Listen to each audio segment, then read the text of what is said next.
नमस्कार साथियों, स्वागत है दोस्तों आप सबका आज के इस शानदार वीडियो में। दोस्तों आज के इस वीडियो में हम ये देखेंगे कि आप अपने सैलरी के हिसाब से अपना होम लोन का प्लानिंग किस तरह से कर सकते हैं। दोस्तों आज के इस वीडियो में हम एक एग्जांपल लेंगे 50,000 सैलरी का। दोस्तों अगर आपकी सैलरी 50,000 है तो आपको कितना रुपए का होम लोन मिल सकता है और उसका प्रॉपर प्लानिंग कितनी हो कैसे करनी चाहिए, आपकी ईएमआई कितनी आएगी, आपको कितना टेन्योर चूज करना चाहिए, आपकी एज क्या क्या होने चाहिए, इसके लिए क्या क्या टर्म्स एंड कंडीशन है, हर एक चीज को पूरा डिटेल में कवर करेंगे दोस्तों, ताकि एक वीडियो देखने के बाद आपको किसी दूसरे वीडियो देखने की जरूरत ना पड़े। तो दोस्तों चलिए आज का इस वीडियो शुरू करते हैं। दोस्तों जैसे कि आप देख सकते हैं हम आ गए हैं अपने लैपटॉप के स्क्रीन पे। सबसे पहले दोस्तों हम HDFC बैंक का होम लोन एलिजिबिलिटी कैलकुलेटर का हेल्प लेंगे। इसके हेल्प से दोस्तों हमें ये पता चलेगा कि हमें सैलरी के हिसाब से कितना मैक्सिमम रुपए का लोन मिल सकता है। जैसे कि दोस्तों यहाँ पे हमने एग्जाम्पल लिया है 50,000 सैलरी का।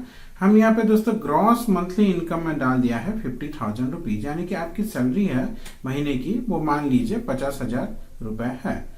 उसके बाद दोस्तों टेन्योर, दोस्तों वैसे तो दोस्तों आप 30 साल तक का होम लोन ले सकते हैं, पर आइडियली ये माना जाता है कि आपको होम लोन 20 साल के ऊपर नहीं लेना चाहिए, कि आप होम लोन जितना ज्यादा टेन्योर के लिए लेंगे आपका इंटरेस्ट उतना ही ज्यादा बढ़ जाता है दोस्तों। तो दोस्तों आइडियल केस मान के हम यहाँ पे 20 साल का होम लोन लेते हैं। अब दोस्तों इंटरेस्ट रेट बहुत सारे फैक्टर्स पे डिपेंड करता है, पर ऑन एन एवरेज आपका जो इंटरेस्ट रेट वो 9% के हिसाब से आ जाता है, तो 9%। अब दोस्तों जब आप होम लोन के लिए अप्लाई करेंगे हम ये मान के चलते हैं कि तब आपके नाम पे कोई भी ईएमआई नहीं चल रही है, तो हमने इसको अदर ईएमआई को 0 कर दिया है दोस्तों। तो उस हिसाब से अगर आप देखें तो दोस्तों 50 लाख की सैलरी के ऊपर आपको मिल सकता है 25 लाख का होम लोन। 50,000 की सैलरी में आपको मिल रहा है दोस्तों 25 लाख का होम लोन। तो दोस्तों आज के इस वीडियो में हम 25 लाख का होम लोन का प्लानिंग करेंगे और उसका रेट ऑफ इंटरेस्ट होगा 9%, और दोस्तों उसका जो टेन्योर हम चूज करेंगे वो चूज करेंगे दोस्तों 20 साल। अब देखिए हम देख सकते हैं दोस्तों हम आ गए हैं अपने एक्सेल शीट पे। सबसे पहले दोस्तों हम लोन अमाउंट डाल देते हैं 25 लाख रुपए। अब दोस्तों इन रेट ऑफ इंटरेस्ट, जैसे कि हमने आपको बताया था कि रेट ऑफ इंटरेस्ट हम 9% चूज करने वाले हैं। अब टेन्योर अब कितने साल के लिए होम लोन लेना चाहते हैं, मान लीजिए 20 साल के लिए लेंगे। उस हिसाब से दोस्तों अगर आप कैलकुलेट करें तो आपकी जो ईएमआई आएगी वो आएगी दोस्तों लगभग 22,500 रुपए के आसपास। और यहाँ पे दोस्तों आप देख सकते हैं आप लोन ले रहे हैं 25 लाख का और आप इंटरेस्ट बैंक को दे रहे हैं दोस्तों लगभग 28,60,000 रुपए, यानी कि 25 लाख के होम लोन के ऊपर 28,60,000 का सिर्फ ब्याज आ रहा है। कुल मिला के अगर टोटल अमाउंट देखें तो दोस्तों आपको लगभग 53,58,169 लगभग इंश्योरेंस वगैरह को यहाँ पे मिला देंगे तो लगभग 54 लाख रुपीज आ जाएगा दोस्तों। यानी कि होम लोन के केस में आप जितना लोन लेते हैं उससे 2 गुना पैसा आप ज्यादा बैंक को रिटर्न करते हैं दोस्तों ऐसे अगर आप देखें तो हर कोई ये सोचेगा कि हमें होम लोन नहीं लेना चाहिए, पर दोस्तों अगर आप थोड़ा सा यहाँ पे होम लोन की नॉलेज रखते हैं, फाइनेंस की नॉलेज रखते हैं, तो दोस्तों आप यहाँ से बहुत सारा पैसा आप सेव कर सकते हैं दोस्तों आपके होम लोन के ऊपर। उसके बारे में हम बाद में बात करेंगे दोस्तों कि किस तरह से आपका जो इंटरेस्ट है इसको आप कम से कम कर सकते हैं दोस्तों। यहाँ से आप इस इंटरेस्ट को दोस्तों लगभग ना के बराबर भी कर सकते हैं दोस्तों। इससे पहले कि हम इसके बारे में बात करें हम कुछ और इम्पोर्टेंट चीज को यहाँ पे कवर कर देते हैं दोस्तों। तो सबसे पहले जो आता है जब भी आप होम लोन के लिए अप्लाई करने जाते हैं तो दोस्तों आपके पास 2 चॉइस होता है। सबसे पहला चॉइस होता है दोस्तों आप किस इंटरेस्ट पे होम लोन ले, यानी कि आप फिक्स्ड इंटरेस्ट पे ले या फिर फ्लोटिंग इंटरेस्ट पे ले। दोस्तों आपको तब ये देखना होगा कि तब इंटरेस्ट रेट कितना है। अगर आपको कम इंटरेस्ट रेट में होम लोन मिल रहा है, जैसे कि मान लीजिए 6%, 7%, इस तरह में आपको अगर होम लोन लेना है तो आप जरूर फिक्स्ड इंटरेस्ट रेट चूज कीजिए। और अगर दोस्तों इंटरेस्ट रेट बहुत ज्यादा है, जैसे कि 9% के 10% के आसपास मिल रहा है, तो फ्लोटिंग में आप जा सकते हैं। क्योंकि दोस्तों अगर इंटरेस्ट रेट आप आगे अगर जाके घटेगा तो आपका ईएमआई कभी घट जाएगा दोस्तों, यानी कि आपका टेन्योर भी घट जाएगा। और अगर आप कम इंटरेस्ट रेट में होम लोन लेते हैं तो दोस्तों आने वाले टाइम में अगर इंटरेस्ट रेट बढ़ जाता है तो आप, क्योंकि आप फिक्स्ड इंटरेस्ट रेट में ले रहे हैं, तो आपका ईएमआई और आपका टेन्योर उतना ही फिक्स रहेगा दोस्तों। फिर आता है दोस्तों लोन का पूरा डॉक्यूमेंट। लोन का डॉक्यूमेंट दोस्तों आप बैंक को सबमिट करेंगे और बैंक के होम लोन के लिए अप्लाई करेंगे। फिर बैंक एक वैल्यूएटर को नियुक्त करेगा दोस्तों। वैल्यूएटर आपका प्रॉपर्टी का पूरा डिटेल में एनालिसिस करेगा और फिर आपका जॉब वगैरह, आपका एम्प्लॉयमेंट आईडी, आपका वोटर कार्ड, आधार कार्ड, ड्राइविंग लाइसेंस सबका वेरिफिकेशन करने के बाद आपको फाइनली मिल जाएगा लोन।